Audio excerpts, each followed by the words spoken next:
छूट। परम आदरणीय धर्मशिला माता एवं बहनों तथा देवियों, सभी के चरणा बिंद में रमेश दास का साहेबंदगी साहेबंदगी साहेबंदगी।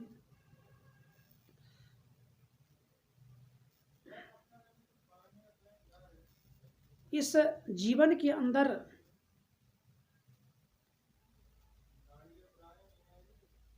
सबसे महत्वपूर्ण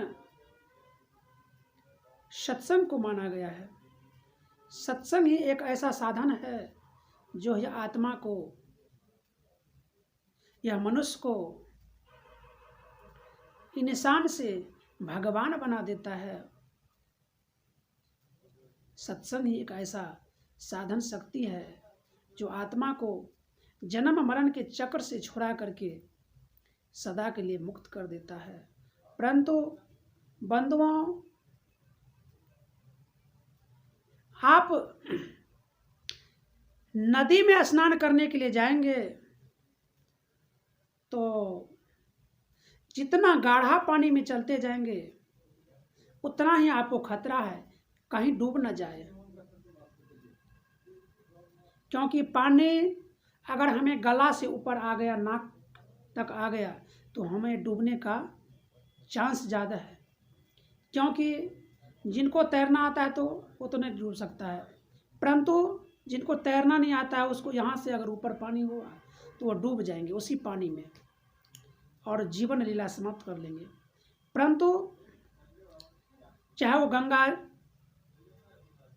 का धारा हो, यमुना का धारा हो, या कोसी का धारा हो, कावेरी का धारा हो, कोई सा नदी हो, किसी नदी के अंदर जब प्रवेश करेंगे आप और गहरा पानी में जाएंगे तो आपको डूबने का चांस रहता है, आप डूब सकते हैं। लेकिन सत्संग रूपी नदियाँ जो है, इसमें आप जितना गहराई में डूबते जाओगे उतना आपका मन पवित्र होता जाएगा और यहाँ कोई खतरा नहीं डूबने का। जितना सत्संग में गहराई तक आप पहुँचेंगे उतना आपको फायदा ही फायदा है, उतना आपका मन शांत होगा, निर्मल होगा और कल्याण होगा। बंधुओं, सत्संग एक ऐसा साधन है जो मनुष्य को जन्मों जन्मों का पाप का नाश करके और यह संसार से बेड़ा पार कर देता है। परंतु संसार के लोग सत्संग में आने से कतराते हैं, हिचकते हैं कि शायद सत्संग में जाएंगे और साधु संत पता नहीं क्या क्या हमें दारू पीना बंद करवा देंगे, खैनी खाना बंद करवा देंगे, बीड़ी पीना बंद करवा देंगे, मीठ मछली खाना बंद करवा देंगे। बंधुओं, इसलिए लोग सत्संग में नहीं आते हैं और मनुष्य यह भी सोच लेते हैं कि क्या करेंगे सत्संग में जाकर के, अरे पापे ने कटाना है जी, तो चले जाएंगे किसी मंदिर में जाकर के 1 घंटा पूजा कर लेंगे, मेरा पाप कट जाएगा। परंतु बंधुओं, मंदिर में पाप कटता नहीं है। मंदिर में ना आपको ओनामासी पढ़ाया जाएगा और ना ही ABCD पढ़ाया जाएगा और ना वहाँ आपको ज्ञान बांटा जाएगा। सिर्फ वहाँ पर पत्थर पे पानी डलवाया जाएगा, फूल डलवाया जाएगा और वहाँ पर बकरी भी कटवाया जाता है। मंदिर में हम देखे हैं, बहुत सारे मंदिर में बकरी बलिदान किया जाता है। बंधु, वहाँ पाप का खेती होता है, वहाँ पुण्य का कोई भी खेती नहीं होता है। दोस्तों, इसीलिए मनुष्य को सत्संग में आना चाहिए और सत्संग में बैठकर इस सत्संग को सुनना चाहिए और आत्मा का कल्याण करना चाहिए। लेकिन मनुष्य चाहते तो हैं मुझे सुख शांति मिले, मुझे कल्याण हो, परंतु मनुष्य को विश्वास नहीं होता है कि सत्संग में मुझे कल्याण हो जाएगा। क्योंकि ब्राह्मणवादी लोग इतना पाखंड फैला दिए हैं, इतना अंधविश्वास डाल दिए हैं, भगवान के नाम पर क्या क्या नहीं किए हैं।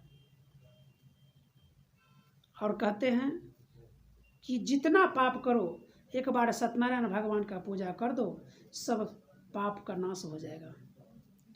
परंतु बंधुओं, आप कोई भगवान का पूजा मत कीजिए, आप किसी देवी देवता का पूजा मत कीजिए, आप किसी मंदिर में मत जाइए, लेकिन सिर्फ अपने कर्म को ठीक कर लीजिए। आपका जीवन धन्य हो जाएगा, आपका जीवन सुधर जाएगा।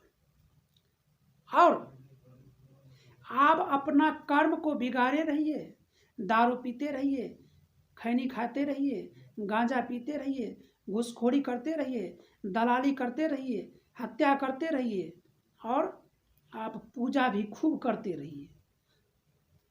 ऐसा पूजा करने से कोई लाभ आपको मिलने वाला नहीं है दोस्तों। इसीलिए